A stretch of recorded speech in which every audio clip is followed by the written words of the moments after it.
नमस्कार साथियों, स्वागत है आप सभी का ज्ञान स्थली विद्यापीठ में। स्वागत, अभिनंदन और केमिस्ट्री की नाक में दम।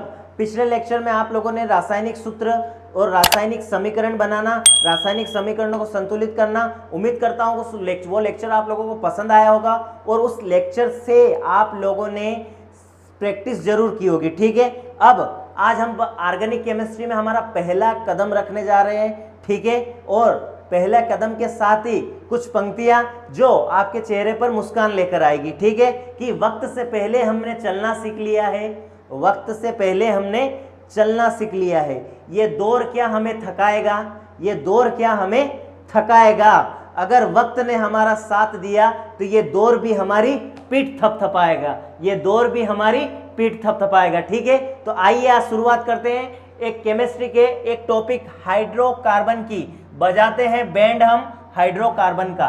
ठीक है, तो ध्यान, पहले बात करते हैं कि आखिरकार हाइड्रोकार्बन है क्या। कार्बनिक रसायन में ऐसे कार्बनिक यौगिक जो हाइड्रोजन और कार्बन से मिलकर बने होते हैं, हाइड्रोजन और कार्बन से मिलकर बने होते हैं, हाइड्रोकार्बन कहलाते हैं। क्या कहलाते हैं? हाइड्रोकार्बन कहलाते हैं। किससे मिलकर बने होते हैं? हाइड्रोजन और कार्बन से मिलकर बने होते हैं। हाइड्रोजन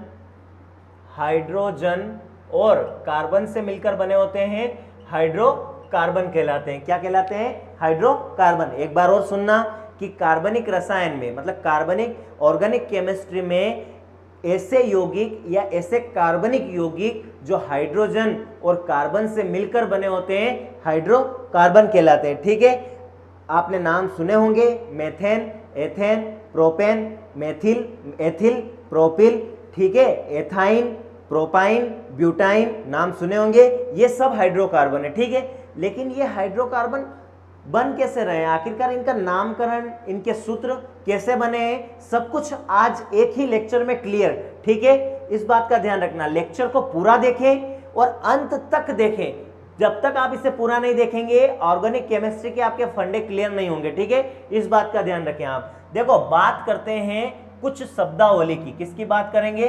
कुछ शब्दावली, जैसे कि अनुलग्न, अनुलग्न। एक आता है आपका पूर्व लग्न, एक क्या है?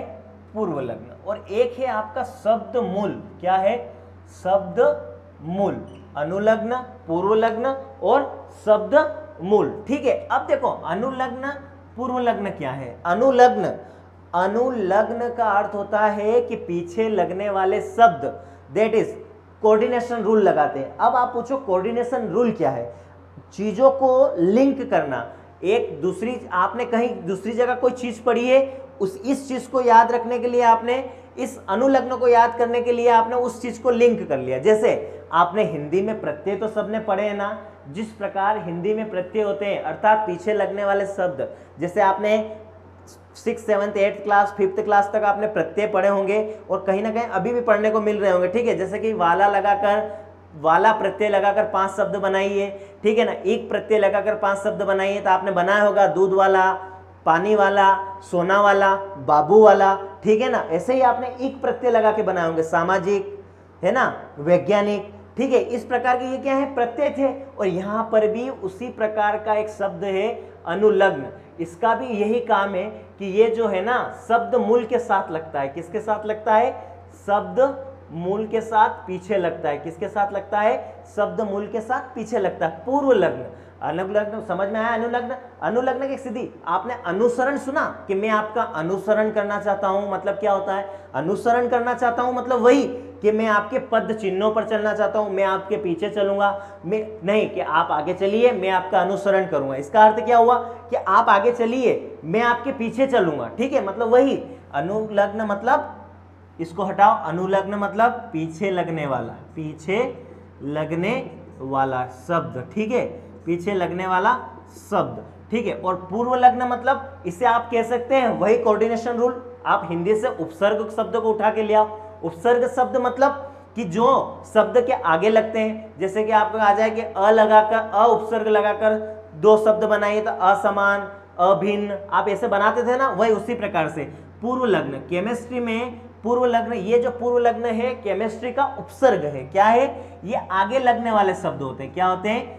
आगे लगने वाले शब्द होते हैं। ठीक है, आगे लगने वाले शब्द होते हैं। अभी ये क्लियर करो फंडामेंटल, ठीक है। इसके बाद आती है शब्द मूल। ये बहुत काम की चीज है, यहां ध्यान रखना, ये जो है बहुत ही काम की चीज है। यहीं से पूरा हाइड्रोकार्बन क्लियर होगा, इस बात का ध्यान रखना। शब्द मूल का अर्थ होता है कि आप कार्बन की संख्या को जिन शब्दों से संबोधित करते हैं, मतलब जिन शब्दों से संबोधित करते हैं उन्हें पुकारते हैं। कार्बन की संख्या को हम जिन शब्दों से संबोधित करते हैं, जिन शब्दों से उन्हें पुकारते हैं, वो शब्द मूल कहलाती है। क्या कहलाती है? शब्द मूल कहलाती है। डेफिनेशन देखो, ध्यान से देखना डेफिनेशन, ठीक है, कि कार्बन की संख्या को हम जिन शब्दों से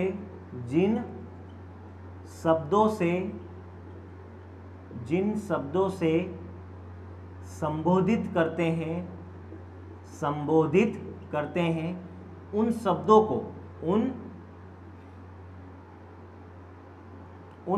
को शब्द मूल कहते हैं। उन शब्दों को शब्द मूल कहते हैं, ठीक है। समझना इस चीज को। जैसे कि मान लो ये एक कार्बन है, क्या है? एक कार्बन है। तो आप उस एक कार्बन को एक कार्बन तो नहीं बोल सकते ना, उसका कुछ नाम तो देना होगा ना। वो जो एक कार्बन को आपने जो नाम दिया है ना, वही कहलाएगा शुद्ध मूल। जैसे आपने एक कार्बन को क्या नाम दिया है केमिस्ट्री में? हमने मैथ। एक कार्बन को हमने क्या नाम दिया है? मैथ। ये देखो C1, मतलब अगर एक कार्बन है तो क्या देंगे? हम बोलेंगे, हम उसे मेथ बोलेंगे। क्या बोलेंगे? मेथ। और अगर दो कार्बन हुए तो हम उसे क्या बोलेंगे? एथ बोलेंगे। और अगर 3 कार्बन हुए तो हम उसे क्या बोलेंगे? प्रोप बोलेंगे। क्या बोलेंगे? प्रोप। और अगर 4 कार्बन हुए तो हम उसे क्या बोलेंगे? ब्यूट बोलेंगे। क्या बोलेंगे? और अगर 5 कार्बन हुए तो हम उसे क्या बोलेंगे? पेंट बोलेंगे। क्या बोलेंगे? पेंट। 6 कार्बन हुए तो क्या बोलेंगे? हेक्स। 6 कार्बन की संख्या को किस शब्द से संबोधित करेंगे? हेक्स से। ये हेक्स क्या है? आपका शब्द मूल है, ठीक है। 7 कार्बन की संख्या को हम हेप्ट बोलेंगे। क्या बोलेंगे? हेप्ट। और 8 कार्बन की संख्या को हम क्या बोलेंगे? ऑक्ट बोलेंगे। क्या बोलेंगे? ऑक्ट। और 9 कार्बन की संख्या को हम क्या बोलेंगे? नॉन बोलेंगे। क्या बोलेंगे? नॉन। 10 अगर कार्बन हुए तो डेक, 11 अगर कार्बन हुए तो अनडेक, 12 अगर कार्बन हुए तो डोडेक। ऐसे चलता रहेगा ये, ठीक है ना। अभी हम बात करते हैं 10 कार्बन तक की, ठीक है। बात की बाद में देखेंगे, ठीक है। अभी समझो चीजों को। शब्द मूल मतलब कार्बन की संख्या को हम जिन शब्दों से संबोधित कर रहे हैं वो आपके शब्द मूल कहलाएंगे। मतलब C1 मतलब कार्बन की संख्या 1 है, तो C कार्बन की संख्या 1 है अगर, तो हम उसको क्या कहेंगे? मेथ कहेंगे। 2 अगर है तो एथ कहेंगे। 3 अगर है तो क्या कहेंगे? प्रोप कहेंगे। 4 अगर है तो ब्यूट कहेंगे। 5 अगर है तो पेंट कहेंगे। 6 अगर है तो हेक्स कहेंगे। 7 अगर है तो हेप्ट कहेंगे। 8 अगर है तो ऑक्ट कहेंगे। 9 अगर है तो क्या कहेंगे? देखो बच्चों, नॉन कहेंगे। 10 अगर है तो क्या कहेंगे? डेक कहेंगे। 11 में चलता रहेगा अनडेक, डोडेक, ऐसे चलता ही रहेगा, ठीक है। 100 तक भी बोल सकते हैं। अभी 10 देखो, ठीक है। ये हुई आपकी शब्द मूल की, आपके माइंड में क्लियर हुई ना कि शब्द मूल क्या चीज है, ठीक है ना। कार्बन की संख्या को संबोधित करने वाले शब्द शब्द मूल कहलाते हैं। पूर्व लग्न मतलब सब केमिस्ट्री के कुछ यौगिकों के आगे, मतलब शब्दों के तत्वों के आगे लगने वाले जो तत्व शब्द होंगे वो पूर्व लग्न कहलाएंगे। अनुलग्न मतलब पीछे लगने वाले शब्द, ठीक है। अब बात करते हैं हाइड्रोकार्बन। मैंने कहा कि हाइड्रोकार्बन जो है वो हाइड्रोजन और कार्बन से मिलकर बने होते हैं, ठीक है। लेकिन हाइड्रोकार्बन में शब्द मूल का क्या प्रयोग है और इस अनुलग्न और पूर्व लग्न का क्या प्रयोग है? हाइड्रोकार्बन में पूर्व लग्न को तो अलग छोड़ दो अभी, ठीक है। पूर्व लग्न पर तो बात ही नहीं करते हैं, अनुलग्न पर बात करते हैं। एक हाइड्रोकार्बन जो है वो शब्द मूल और अनुलग्न से मिलकर बना होता है। एक हाइड्रोकार्बन जो है वो शब्द मूल और अनुलग्न से मिलकर बना होता है। जैसे कि ध्यान से देखना, ये आपका हाइड्रोकार्बन, एक हाइड्रोकार्बन जो है, एक हाइड्रोकार्बन में हाइड्रोजन होता है और कार्बन होता है। लेकिन ये जो हाइड्रोकार्बन है ना, ये एक शब्द मूल, किससे? शब्द मूल प्लस अनुलग्न से मिलकर बना होता है। किससे मिलकर बना होता है? अनुलग्न। किससे मिलकर बना होता है? अनुलग्न से मिलकर बना होता है, ठीक है। मैं यहां लिख रहा हूं, ठीक है। देखो इधर, शब्द मूल प्लस अनुलग्न से मिलकर बना होता है। किससे मिलकर बना होता है? अनुलग्न से। अब बात करते हैं कि शब्द मूल तो आपके समझ में आ गए, आप अनुलग्न कहां से लेकर आओगे? तो देखो ध्यान से समझना कि जहां अब हम चलेंगे हाइड्रोकार्बन के प्रकारों पर। कहां चलेंगे? हाइड्रोकार्बनों के प्रकारों पर चलेंगे। जब हम उन हाइड्रोकार्बन के प्रकार पढ़ेंगे ना, वहां आपको पता चलेगा कि ये शब्दमूल तो यहाँ है लेकिन अनुलग्न कहाँ है। तो देखो, सबसे पहले तो इस चीज का स्क्रीनशॉट लो। सबसे पहले जो मैंने अभी तक बोर्ड पे लिखा है ना, उसका स्क्रीनशॉट लो, वीडियो को पॉज कर दो, यूट्यूब से बाहर निकलो और जो स्क्रीनशॉट तुम्हारी गैलरी में सेव हुआ है उसे कॉपी पर नोट डाउन करो, और उसके बाद इस वीडियो को वापस चलाओ और वो जो तुम्हारी कॉपी में तुमने जो नोट डाउन किया ना, वो तुम्हारे सामने रखो। जल्दी से स्क्रीनशॉट लो और ये काम करो। ले लिया स्क्रीनशॉट? ठीक है, कर दूं रफ? देखो, अब मैं इस चीज को रफ कर रहा हूं, ठीक है। ले लिया स्क्रीनशॉट? ले लिया होगा आपने स्क्रीनशॉट, ठीक है। अब बात करते हैं हम हाइड्रोकार्बन के प्रकार पर। हाइड्रोकार्बन जो है वो 4 समूह में विभक्त होते हैं, ठीक है। 4 समूह हैं, 4 प्रकार मान लेते हैं, ठीक है। देखो, हाइड्रोकार्बन एक समूह होता है हाइड्रोकार्बन का एल्केन समूह। कौन सा समूह? Alkane, alkane. और एक समूह होता है आपका एल्कील, एल्कील, ठीक है। उसके बाद एक समूह है एल्कीन, एल्कीन। और फिर एक समूह आता है, चौथा समूह जो आता है वो एल्काइन, एल्काइन, ठीक है। ये जो हाइड्रोकार्बन के 4 समूह के नाम है, एल्केन समूह, एल्किल समूह, एल्कीन समूह और एल्काइन समूह, ठीक है। देखो इधर, अब ध्यान से समझना। सबसे पहले बात करेंगे हम एल्केन समूह पर। किस पर बात करेंगे? एल्केन समूह पर बात करेंगे कि आखिरकार एल्केन समूह जो है उसमें होता क्या है, ठीक है। अब देखो, यहां एल्केन समूह से हम निकालेंगे अनुलग्न। क्या निकालेंगे? एल्केन समूह से हम निकालेंगे अनुलग्न। देखो, एल्केन अनुलग्न, पीछे वाला शब्द एल्केन, एन अनुलग्न होगा आपका एन। इसका मतलब क्या हुआ कि एल्केन समूह के जितने भी तत्व होंगे उनमें शब्दमूल तो ये होंगे, लेकिन अनुलग्न क्या लगेगा? एन लगेगा। मतलब अगर आप शब्दमूल को लेकर उसके पीछे अनुलग्न अगर एन लगा देते हो तो वो किस समूह के हाइड्रोकार्बन बनेंगे? एल्केन समूह के हाइड्रोकार्बन बनेंगे। जैसे कि मैंने कहा आपसे एक शब्द कि एन, एन अनुलग्न लगाकर, एन अनुलग्न लगाकर 5 हाइड्रोकार्बन के नाम बनाइए, 5 हाइड्रोकार्बन के नाम लिखिए। या मैंने डायरेक्ट आपसे पूछ लिया कि एल्केन समूह के, किस समूह के? एल्केन समूह के 5 हाइड्रोकार्बन के नाम लिखिए। तो आप क्या करोगे? कुछ नहीं करना है, आपकी खोपड़ी में जो मैंने अभी तक फिट कर दिया है ना शब्दमूल और अनुलग्न, उसे देखना है कि अगर एल्केन समूह बोला है तो शब्दमूल हमें याद है, कार्बन की एक संख्या, meth, eth, prop, but, pent, hex, hept, oct, non और डेक, ठीक है। शब्दमूल याद है और शब्दमूल के पीछे अनुलग्न जोड़ेंगे तो क्या बन जाएगा? हाइड्रोकार्बन बनेगा। अब एल्केन समूह का हाइड्रोकार्बन बनाना है तो एल्केन समूह में अनुलग्न क्या होगा? एन होगा। क्या होगा? एन। तो अब एल्केन समूह के हाइड्रोकार्बन बनाना है तो देखो इधर, शब्दमूल, शब्द प्लस मूल और शब्द, अरे सॉरी यार, शब्दमूल, क्या? शब्दमूल प्लस अनुलग्न, शब्दमूल प्लस अनुलग्न। अब एक चीज और यहाँ याद रखना, एल्केन समूह में कार्बन की जो संयोजकता होगी, मतलब कार्बन जो होगा वो एकल बंध के साथ होगा। किसके साथ होगा? एकल बंध। एकल बंध मतलब सिंगल बॉन्ड वाला होगा। क्या होगा? सिंगल बॉन्ड, ठीक है। अब देखो इधर, सब कार्बन की संयोजकता 4 है, लेकिन इसमें इसकी इस समूह के जितने भी सूत्र बनेंगे ना, जो यौगिक बनेंगे ना, उसमें कहीं भी आपको द्विबंध नहीं दिखाई देगा, एक बंध ही दिखाई देगा, ठीक है ना। देखो कैसे, शब्दमूल प्लस अनुलग्न, एल्केन समूह है, अनुलग्न शब्दमूल क्या लिया आपने? मेथ लिया।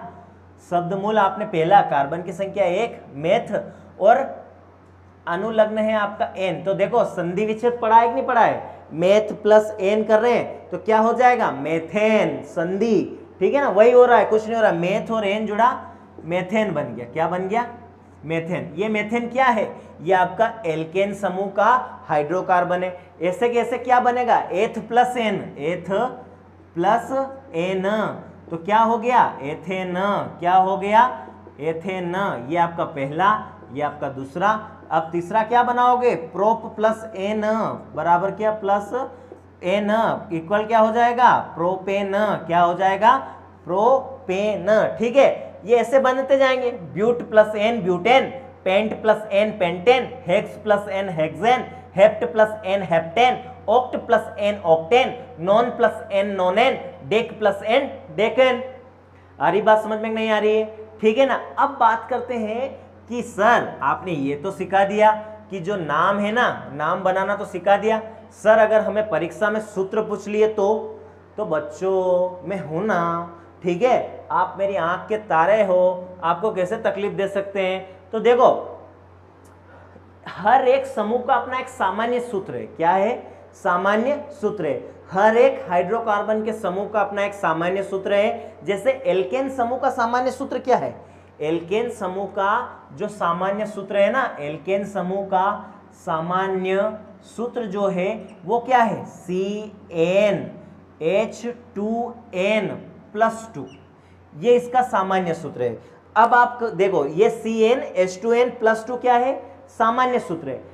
किसका सूत्र है सामान्य? एल्केन समूह का सामान्य सूत्र है। ठीक है। अब एल्केन समूह का अगर सामान्य सूत्र है तो सर यहाँ पर n क्या है? ये तो मैं आपको बता दूं, n जो है वो कार्बन की संख्या है। क्या है?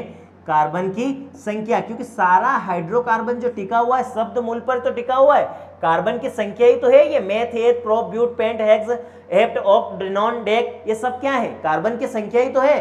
ठीक है। तो यहाँ पर इस सामान्य सूत्र में जो ये CnH2n+2 लिखा हुआ है, इसमें n क्या है? कार्बन की संख्या। अब देखो मेथेन का सूत्र बनाते हैं। आपने कहा कि सर मेथेन का सूत्र, मैंने कहा कि देखो इधर मेथेन का सूत्र, मेथेन ना, अब आपको इसको पहचानना आना चाहिए। n समूह आ गया, n समूह आया तो सर ने कहा था अनुलग्न n मतलब एल्केन समूह का यौगिक है। किस समूह का हाइड्रोकार्बन है? किस समूह का यौगिक है? तो एल्केन समूह का यौगिक है। और एल्केन समूह का सर ने हमें क्या सामान्य सूत्र बताया है? CnH2n बताया है। क्या बताया है? CnH2n+2 बताया। क्या बताया? तो n वहां पर क्या थी? कार्बन की संख्या। तो मेथ है, मतलब मेथ में कार्बन की संख्या क्या हो जाएगी? 1, n बराबर 1। तो आपने देखो C लिखा क्योंकि CnH2n+2, तो Cn मतलब 1 और H2 और फिर n मतलब 1 और +2, तो मेथेन का सूत्र बना। 1 तो लिखने की जरूरत है ही नहीं, पिछले वाले लेक्चर में बता दिया। CH देखो, ये 2 1 जा 2 और 2 1 जा 2 में अगर 2 ऐड करेंगे, जोड़ेंगे तो क्या बन जाएगा? CH4। मेथेन का सूत्र क्या है? CH4। क्यों रटे हम? क्यों रटे हम और क्यों रटने दूं मैं तुम्हें, जब मुझे पता है कि अड़ंत घोड़ा चलंत नहीं, रटंत विद्या फलंत नहीं। उल्टा घोड़ा कभी चल नहीं सकता है और रटी हुई विद्या कभी फल नहीं सकती है। आई बात समझ में? मेथेन मतलब C1H2 1+2, 2 1 जा 2, 2 4 CH4। ऐसा कैसा? एथेन का सूत्र बनाओ। देखो इधर एथेन का सूत्र बनाते हैं, आपके दिमाग में फिट। एथेन मतलब सर 2 कार्बन। अब मेरे बोलने से पहले आपने उधर मन में बोल दिया है कि सर ने बोला एथेन मतलब 2 कार्बन। अब आपके दिमाग में चल भी रहा होगा CnH2n+2, तो 2 कार्बन मतलब ये C2, 2 कार्बन n, सामान्य सूत्र देखो ये वाला CnH2n, n की जगह आपने 2 रख दिया, और 2 और n मतलब 2 और +2, ये +2 चल रहा है साथ में, ये सूत्र में ये +2, और यहाँ पर n की जगह फिर आपने 2 रख दिया, तो ये हुआ C2H6। क्या हो गया? C2H6। एथेन का सूत्र क्या हो गया आपके? C2H6। ऐसा कैसा आपके प्रोपेन का सूत्र हो जाएगा? प्रोपेन मतलब 3 कार्बन, 3 कार्बन मतलब C3 और H3 इंटू 2, यहाँ पर तो 2, लेकिन यहाँ पर n की संख्या 3, क्योंकि C2H2n 2n है, मतलब ये 2 जो है, ये n जो है इस 2 का गुणांक है, मतलब गुणा होगा जो भी यहाँ पर मान रखेंगे उसमें, +2 क्या होगा? +2, तो C3 2 3 जा 6 और 2 CH। आप देख रहे होंगे कि हर बार 2 हाइड्रोजन बढ़े हैं, 2 2। अगला इतना लोड लेने की जरूरत ही नहीं है। ब्यूटेन का सूत्र बनाओगे तो 1 कार्बन की संख्या बढ़ेगी और हाइड्रोजन 2 बढ़ जाएंगे, तो C4H10। पेंटेन में एक C5 हुआ तो पेंटेन जो मतलब जो यहाँ पर जो हाइड्रोजन की संख्या होगी वो 12 हो जाएगी, C5H12, C6H14, C7H16, C8 तो H18। ठीक है, आगे बात समझ में? ऐसे चलता रहेगा। तो आपको उम्मीद करता हूं मैं कि शब्द मूल प्लस अनुलग्न, एल्केन समूह है तो अनुलग्न n होगा। शब्द मूल आपके सामने रखे हैं, इस शब्द मूल में आपने अनुलग्न जोड़ा। जिस समूह का आपको हाइड्रोकार्बन बनाना है उस समूह का अनुलग्न जोड़ना पड़ेगा। ठीक है, तो आप एल्केन समूह का अनुलग्न अगर बना रहे हैं, अनुलग्न जोड़ रहे हैं n, तो आपने जोड़ा इधर n, तो meth plus n methane, eth plus n ethane, prop plus n propane, but plus n butane. ये बन गया है, ये क्लियर हुई आपकी एल्केन समूह की अवधारणा। और अब आपके सामने अगर कहीं आ जाएगा कि एल्केन, मैं बोल दूंगा कि एल्किल हैलाइड बनाने की 4 सामान्य विधियां लिखिए, ठीक है, तो अब आपके दिमाग में बैठेगा कि एल्किल समूह की 4 सामान्य बनाने, एल्किल हैलाइड बनाने की, तो आप एल्किल के सर ने पढ़ाए हैं हमें एल्किल। अब मैं जैसे आपको एल्किल पर ले जाने वाला हूं, तो वहां पर आपके दिमाग में फिट रहेगा ये चीजें, क्योंकि ये बेसिक है, ये चीजें आपके दिमाग में, तो मुझे कम मेहनत करनी पड़ेगी उधर आपको समझाने के लिए, क्योंकि आप मेरे समझाने से पहले ही समझने लग जाओगे, ठीक है, क्योंकि मैंने यहाँ आपकी ये चीजें क्लियर कर रहा हूं मैं आपकी, ठीक है। ये हुआ आपके पूरा एल्केन समूह का। अब इनके संरचना सूत्र पर चलते हैं। मैंने कहा कार्बन एकल बंध से रहेगा, तो क्यों रहेगा कार्बन जो है वो एकल बंध से? कभी कभी ऐसा होता है कि 10वीं में ऐसा क्वेश्चन आता है, ठीक है, 10वीं में भी पार्ट है ये, 10वीं में भी हाइड्रोकार्बन है, ठीक है ना। 10वीं में ऐसा क्वेश्चन आता है कि 4 हाइड्रोकार्बन के नाम लिखकर, 4 हाइड्रोकार्बन के नाम लिखकर उनकी संरचना सूत्र लिखिए, उनके संरचना सूत्र, मतलब 4 हाइड्रोकार्बन के नाम, सूत्र और उनके संरचना सूत्र लिखिए, ऐसा क्वेश्चन आता है, ठीक है। 11th में भी आ सकता है, ठीक है। इधर ध्यान से देखो, ये आपके समझ में आया ना, पूरा क्लियर हुआ ना आप लोगों के। इसका आप एक वापस से जो है वो ये लो, स्क्रीनशॉट लो, लेकिन इसको खत्म कर दो अब, है ना। 1 मिनट, स्क्रीनशॉट लेने से पहले मुझे ये मिटाने देना, इसको रफ करने देना, इसको साफ करने देना, ठीक है ना। ये मैंने साफ कर दिया है। अब इसका स्क्रीनशॉट लो, ये एल्केन समूह है आपका। कौन सा समूह है? एल्केन समूह। ये स्क्रीनशॉट ले लिया आपने। इस स्क्रीनशॉट के बाद अब देखो इधर मैं आपको क्या बता रहा हूं। अब मेथेन आपने मेथेन लिखा, क्या लिखा? मेथेन। अब आपको पता है एन अनुलग्न आ रहा है, मतलब मेथ मतलब एक कार्बन, और एन अनुलग्न, सूत्र आपको पता है CH4। इसका संरचना सूत्र लिखना। संरचना सूत्र लिखना मतलब इसको बंध के साथ बताना, है ना। अब मैंने आपसे कहा कि इसमें एकल बंध होता है, एल्केन समूह में कौन सा बंध होता है? एकल बंध। और कार्बन की संयोजकता है 4, तो कार्बन के साथ जो हाइड्रोजन है वो 4 ही है। देखो तो एक एक हाइड्रोजन चारों तरफ जुड़ेंगे। ये इसका संरचना सूत्र हो गया। क्या हो गया? ये इसका संरचना सूत्र है मेथेन का। ऐसे ही आप जब लिखोगे एथेन, देखो ये एथेन। अब एथेन का अपने पास क्या है?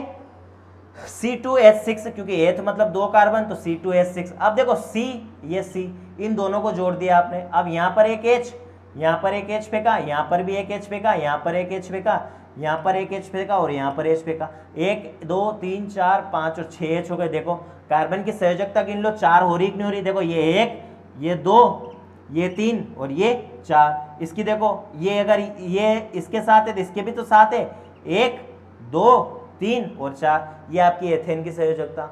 समझ में आ रहा है ना आप लोगों को संरचना सूत्र कैसे बन रहे हैं? ये संरचना सूत्र है, क्योंकि मैं यही क्लियर कर रहा हूँ संरचना सूत्र। क्यों क्लियर कर रहा हूँ? क्योंकि अभी जैसे आगे बढ़ेंगे, DDT के संरचना सूत्र लिखिए, BSC का संरचना सूत्र लिखिए, सब संरचना सूत्र भी लिखने पड़ेंगे। तो कैसे संरचना सूत्र बन रहे हैं, ठीक है, समझ में आ रही है? Methane, ethane. ऐसा ही आप अब अपनी इस वीडियो को पॉज करो और इसका बनाओ। किसका बनाओगे? प्रोपेन का संरचना सूत्र बनाओ। वीडियो को रोक दो और प्रोपेन का संरचना सूत्र बनाओ जल्दी से, ठीक है। देखो अब आप प्रोपेन का संरचना सूत्र बना लिया होगा आपने वीडियो को रोककर। अब आगे बढ़ते हैं अपने, ठीक है। इसको यहीं पे रफ करते हैं। इसको रफ करने के बाद अपने जो है ना शुरुआत करते हैं अब अगले समूह की, अगले हाइड्रोकार्बन समूह की, ठीक है। अब आती है बारी एल्किल की। किसकी बारी आएगी? अब एल्किल की बारी आएगी। किसकी बारी आई है? एल्किल की। अब एल्किल का बैंड बजेगा, ठीक है ना, ठीक है। ये इनका वक्त रहते इनका बैंड बजा लेना, वरना वक्त निकल गया तो ये तुम्हारी बैंड बजा देंगे, ठीक है, ध्यान रख लेना। देखो इधर एल्किल, एल्किल क्या आया? एल्किल, ठीक है। अब आपको उससे कुछ समझ में आएगा कि सर वहां एल्केन आया था तो सर ने जो है अनुलग्न एन बताया। यहाँ एल्किल आ रहा है, मतलब इल आ रहा है। अनुलग्न क्या आ रहा है? इल। तो अनुलग्न क्या हो जाएगा? दूसरे समूह में अनुलग्न आपका हो जाएगा इल। क्या हो जाएगा? दूसरे समूह में अनुलग्न इल हो जाएगा। दूसरे शब्द में अनुलग्न जो है वो क्या हो जाएगा? आपका इल, ठीक है ना, ये आपका इल। अब जैसे आपको इल अनुलग्न दिख जाए तो आप ये समझ जाना कि जो है ये जो हाइड्रोकार्बन है ये एल्किल के हैं, ठीक है। देखो एल्किल समूह की या एल्किल हाइड्रोकार्बनों की एक परिभाषा है कि यदि एल्केन समूह से, किस समूह से? एल्केन समूह से, एल्केन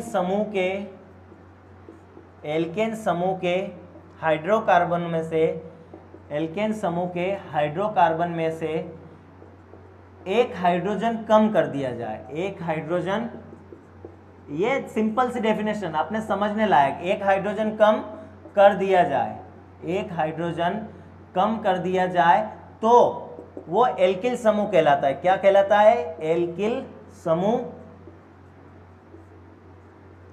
एल्किल समूह का हाइड्रोकार्बन कहलाता है, एल्किल समूह का हाइड्रोकार्बन कहलाता है। ठीक है, सही लिख दूं फिर बोलोगे सर, एल्किल समूह का हाइड्रोकार्बन कहलाता है। ठीक है, ये लिख दिया मैंने, एल्किल समूह का हाइड्रोकार्बन कहलाता है। देखो, एल्किल समूह का हाइड्रोकार्बन कहलाता है, कब कहलाएगा? जब एक हाइड्रोजन कम हो जाएगा, किससे? एल्केन से। तो अब संरचना सूत्र दिमाग में लाओ, कोऑर्डिनेट करो, एल्केन से कोऑर्डिनेट करो। एल्केन का संरचना सूत्र क्या था? CnH2n+2, ये था ना। अब एक अगर उसमें से हाइड्रोजन कम कर दे हम, तो वो किस समूह में परिवर्तित हो जाएगा? सूत्र एल्किल समूह का सामान्य सूत्र बन जाएगा। तो वहां था देखो Cn, यहां पर इसका था CnH2n+2, ये 2 जो है वो हाइड्रोजन की संख्या को ही बता रहा है। तो हम जो है ना इस एल्किल में सामान्य सूत्र जब लिखेंगे ना कि एल्किल समूह का सामान्य सूत्र, तो एक हाइड्रोजन कम करके बता दो ना, CnH2n और +1। देखो ये CnH2n+1 जो है इस समूह का सामान्य सूत्र है। ठीक है, अब इस समूह के हमें यौगिक बनाने, क्या बनाने? इस समूह के हाइड्रोकार्बन बनाने।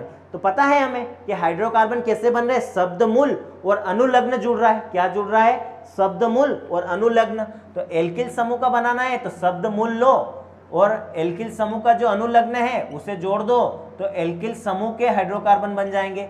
तो शब्द मूल क्या है? मेथ, प्लस अनुलग्न क्या है? इल। ठीक है, तो जो बना वो क्या बना? मेथिल। क्या बना? मेथिल। आई बात समझ में नहीं आई? ऐसे ही अगला ही बन जाएगा एथिल, लेकिन पहले इसका सूत्र लिखते हैं। देखो, मेथिल, मेथ मतलब एक कार्बन, मेथ यानी एक कार्बन। तो देखो C और एक कार्बन H2, तो ऐसा कैसा? संरचना सूत्र में N की जगह 1 और +1। यहाँ +1 क्यों? क्योंकि सामान्य सूत्र देखो ना, CnH2n+1, N तो वही है ना, कार्बन की संख्या। N बराबर कार्बन की संख्या, N बराबर कार्बन की संख्या। C1H21+1, तो C2 1 = 2 और 1 जुड़ा, ये 2 + 1, ये बना CH3। क्या हुआ? देखो, उधर आपने जब मेथेन बनाया था ना, मेथेन, तो यहाँ CH4 बना था। अगर आपने कॉपी में नोट डाउन कर लिया है वो वाली पिछली चीजें, वीडियो को पॉज करके, तो इसे देखो, उस सूत्र को देखो, मेथेन के, मेथेन का सूत्र बना था CH4 और यहाँ पर मेथिल का सूत्र बना है CH3। तो देखो, एक हाइड्रोजन कम हुआ कि नहीं हुआ?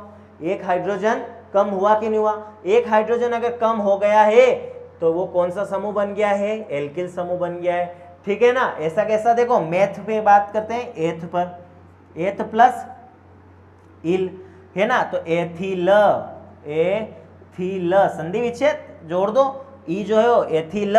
ठीक है ना? एथिल का सामान्य सूत्र, एथिल का सूत्र सामान्य सूत्र पता है तो एथिल का सूत्र बन जाएगा। एथ यानी, अब आपको पता है शब्द मूल एथ है, मतलब कार्बन की संख्या 2 होगी, तो C2H2 और N मतलब 2 और +1, तो C2H5, ये आपका बन गया एथिल। क्या बन गया? एथिल। आई बात समझ में? नहीं आई? ठीक है ना? ये आपके एल्किल समूह। ऐसा कैसा? आप आगे बनाते चलो ना। एथिल के बाद प्रोपिल बनाओ अपनी कॉपी में, प्रोपिल, प्रोपिल मतलब 3 कार्बन, तो C3 और क्या बनेगा? C3H7 बनेगा। यही बनेगा कि नहीं बनेगा? बताओ मुझे। C3H7, C3H7 बनेगा। ठीक है, उसके बाद फिर क्या बनाएगा? प्रोपिल के बाद ब्यूटिल, तो ब्यूटिल में 4 कार्बन हो जाएंगे, तो C4 और यहाँ पर C4H9।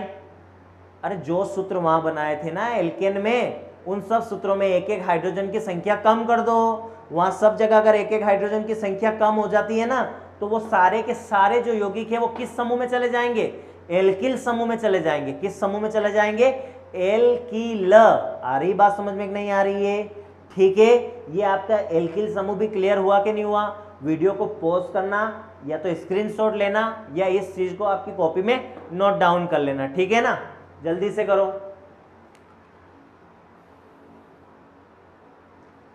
उम्मीद है कर लिया होगा। ठीक है, रफ कर दूं? ये आपका एल्किल समूह फिनिश हुआ। क्या समूह फिनिश हुआ है? एल्किल समूह फिनिश्ड हो गया है। ठीक है, अब एल्किल के बाद कौन सा समूह चलेंगे? एल्किन समूह की बैंड बजाते हैं ना। तो देखो इधर एल्किन थर्ड। देखो मेरे लिए आपको समझाना जरूरी लग रहा है ये मुझे, क्योंकि ये मैं अगर नहीं समझा पाया तो आगे कुछ भी नहीं समझा पाऊंगा आप लोगों को, है ना। इसलिए बड़ा स्लो चल रहा हूं, वरना स्पीड तो आपने पिछले वीडियो में देख ही ली है। ठीक है, एल्किन।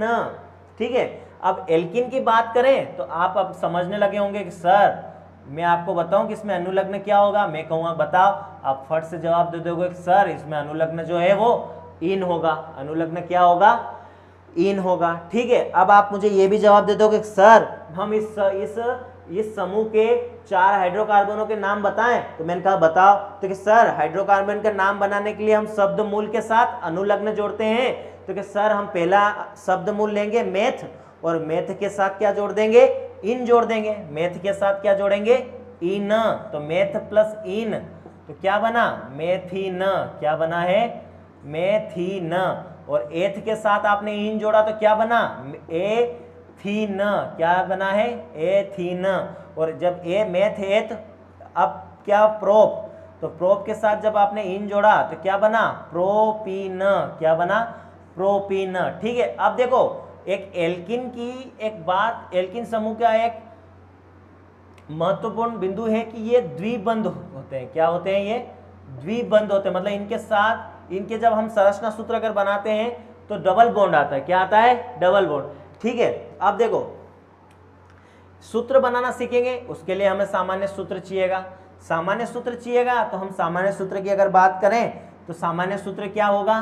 देखो इधर सामान्य सूत्र जो होगा वो ये हो जाएगा आपकी बात CnH2n। क्या हो जाएगा? CnH2n।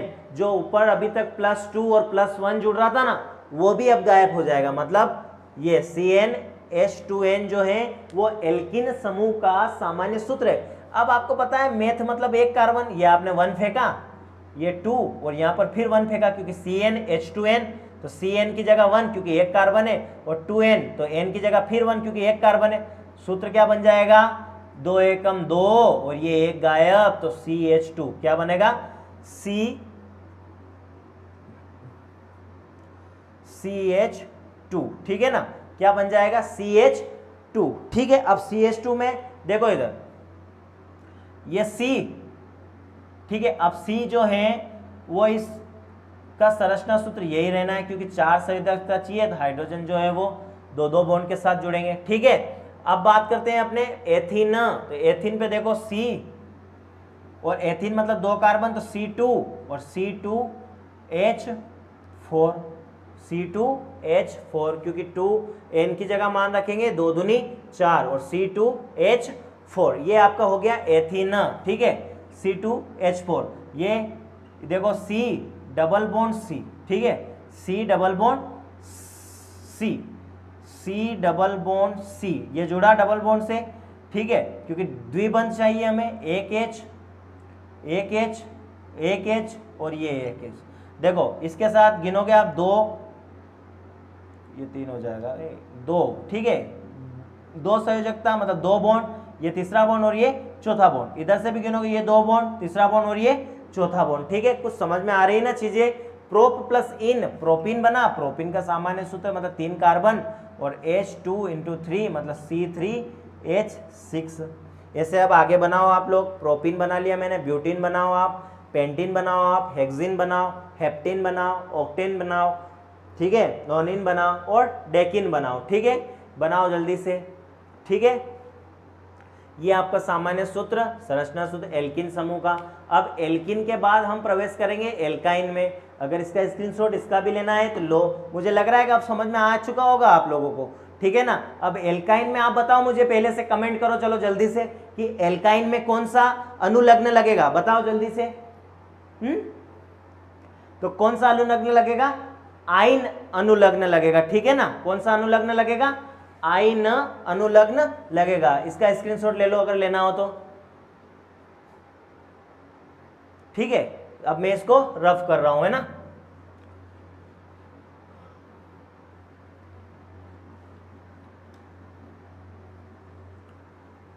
इसको मैंने रफ किया। अब बात कर रहे हैं अपने एल्काइन समूह पे। किस पर बात कर रहे हैं? एल्काइन समूह पर बात कर रहे हैं। इसका जो अनुलग्न है ना, वो अनुलग्न क्या है? आइन है। क्या है?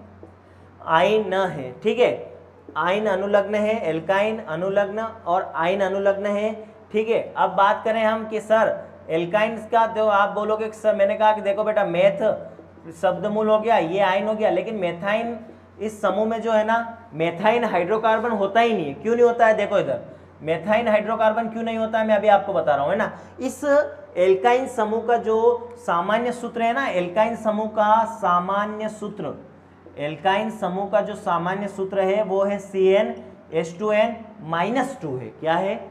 CnH2n-2 है। अब आपके खोपड़ी में बेटे कि मेथ मतलब तो एक कार्बन C1 और आइन मतलब तो ये है सामान्य सूत्र C2 और एक कार्बन 2 एकम 2, ये -2 तो C1, तो 1 लिखो ही मत, C2 2 एकम 2 और 2 - 2, हाइड्रोजन तो है ही नहीं, तो क्या भटा हाइड्रोकार्बन होगा ये?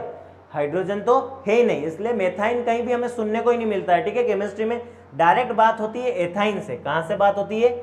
डायरेक्ट बात कहां से होती है? एथाइन से बात होती है। ठीक है, तो देखो एथाइन का सामान्य, एथाइन कैसे बना? शब्द मूल एथ और अनुलग्न आइन, तो बन क्या गया? एथाइन। ये एथाइन। ठीक है, एथाइन मतलब 2 कार्बन आपने फेंका C2 और H2n, तो 2 और n की जगह फिर 2 और -2, संरचना सूत्र -2 है, तो C2H4, C2H4 नहीं बेटा, 2 दूनी 4 और -2, तो C2H2 क्या हुआ? ये C2H2। अब देखो ये जो एल्काइन समूह है ना, ये त्रिबंध युक्त होता है। क्या होता है? त्रिबंध युक्त होता है। ठीक है, देखो ये एल्किल जो है ना, वो एल्केन से ही निकला हुआ है, मतलब ये जो एल्किल समूह जो है ना, इस एल्केन का ही शब्द मूलक है। क्या है? शब्द मूलक, मतलब ये अगर इसमें एक हाइड्रोजन की संख्या कम कर दी जाए तो ये बन जाता है। ठीक है, तो इसकी संरचना सूत्र पे लोट लेना ही नहीं है। ये देखो ये त्रिबंध युक्त होता है। क्या होता है? ये त्रिबंध युक्त। अब मैंने कहा सर आप बोल रहे त्रिबंध युक्त मतलब जैसे कि बेटा ये जैसे कि मैंने लिखा C और ये C2 है ना, तो ये ट्रिपल बॉन्ड से जुड़े रहेंगे। किस बॉन्ड से जुड़े रहेंगे? ट्रिपल बॉन्ड से। क्यों? क्योंकि यहाँ H और यहाँ एक H लिख दिया आपने, कार्बन की संयोजकता पूरी करनी तो जरूरी है ना, तो 3 का हाइड्रोजन, ये 3 बॉन्ड और ये इधर एक बॉन्ड, मतलब ये 3 बॉन्ड और ये एक बॉन्ड, तो इसकी 4 हो गई, तो ये इसके साथ भी है, तो ये 3 और ये 1, इसकी भी 4 हो गई। ये बोलते हैं त्रिबंध। क्या कहते हैं? त्रिबंध। ठीक है, मतलब ट्रिपल बॉन्ड, इंग्लिश में बोले तो ट्रिपल बॉन्ड। ठीक है, आई बात समझ में नहीं आई आप लोगों को? ठीक है, ये हुआ एथाइन। ऐसे ही आप आगे चलो, प्रोपाइन। प्रोपाइन, प्रोपाइन मतलब 3 कार्बन, तो C3H2 फिर 3 और -2, तो C3H6 -2, तो C3H4, C3H4 यही बनेगा कि और कुछ बनेगा? ठीक है, आई बात समझ में नहीं आई आप लोगों के? मुझे लगता है कि आप लोगों को हाइड्रोकार्बन जो है पूरा आप दिमाग में बैठ रहा होगा। आप देखो एल्केन समूह क्या है, एल्किल समूह क्या है, एल्किन समूह क्या है, एल्काइन समूह क्या है, ये सब कुछ मैं आप लोगों को समझा चुका हूं। कैसे एल्केन समूह का सामान्य सूत्र क्या है, कैसे सूत्र बन रहे हैं, एल्केन समूह के जो हाइड्रोकार्बन है वो कैसे बन रहे हैं, एल्किल के कैसे बन रहे हैं, एल्किन के कैसे बन रहे हैं, एल्काइन के कैसे बन रहे हैं, मतलब पूरा आप लोगों के फंडा जो है ना पूरा क्लियर है। कि अभी भी नहीं क्लियर हुआ है? क्लियर हुआ है या नहीं हुआ है ये बताओ जल्दी से। हुआ है या नहीं हुआ है ये बताओ जल्दी से। हुआ है या नहीं हुआ है जल्दी से बताओ। ठीक है, उम्मीद है कि आप लोगों के फंडे क्लियर हुए होंगे। ठीक है, अभी बैठ के प्रोपाइन का संरचना सूत्र बनाना, प्रोपाइन के बाद ब्यूटाइन का संरचना सूत्र बनाना, और एक बार इस सब चीजों को नोट डाउन करने के बाद अच्छे से वापस इन सब चीजों को रिवाइज करना। हाइड्रोकार्बन बहुत इंपॉर्टेंट चीज थी आपके, इस टॉपिक बहुत इंपॉर्टेंट है ये, क्योंकि जब ऑर्गेनिक केमिस्ट्री आप पढ़ोगे 11th क्लास में तो पूरा अलग से एक चैप्टर दे रखा है हाइड्रोकार्बन, और 12th क्लास में जब मैं ऑर्गेनिक केमिस्ट्री स्टार्ट करूंगा इस हाइड्रोकार्बन के बाद जो अगला लेक्चर होगा वो क्रियात्मक समूह का होगा। क्रियात्मक समूह के बाद सीधे हम चले जाएंगे हेलो एल्किन्स तथा हेलो एरिन्स में। ठीक है, और वहां पर इन सब चीजों की से आपका पाला पड़ने वाला है। अगर ये इन चीजों को से निपटने का जो है ना, जैसे कि अगर युद्ध करना है तो पहले युद्ध अभ्यास भी तो होना चाहिए ना। कभी भी तो ध्यान रखना युद्धाभ्यास हो रहा है ये। अगर यहाँ इस युद्धाभ्यास में आपने प्रॉपरली भाग ले लिया तो जो युद्ध होगा ना उसमें हम बराबर की टक्कर देंगे ऑर्गेनिक केमिस्ट्री को, इस बात का ध्यान रखना। और उसकी नाक में दम ही तभी होगा जब हम उसको युद्धाभ्यास को बेटर तरीके से करेंगे, ठीक है। उम्मीद है मुझे कि आप लोगों को ये जो आज हाइड्रोकार्बन का लेक्चर था पूरा पसंद आया होगा। अगर कोई डाउट मैं क्लियर नहीं कर पाया हूँ आप लोगों के, तो उस डाउट को आप कमेंट बॉक्स में लिख दें। मैं उस डाउट को अगली क्लास में जरूर आपके सॉल्व करने की कोशिश करूंगा, ठीक है। हंसते रहिए, मुस्कुराते रहिए, अपना ध्यान रखिए और अपनी तैयारी को मजबूत कीजिए, ठीक है ना। Best of luck, see you again, Tata.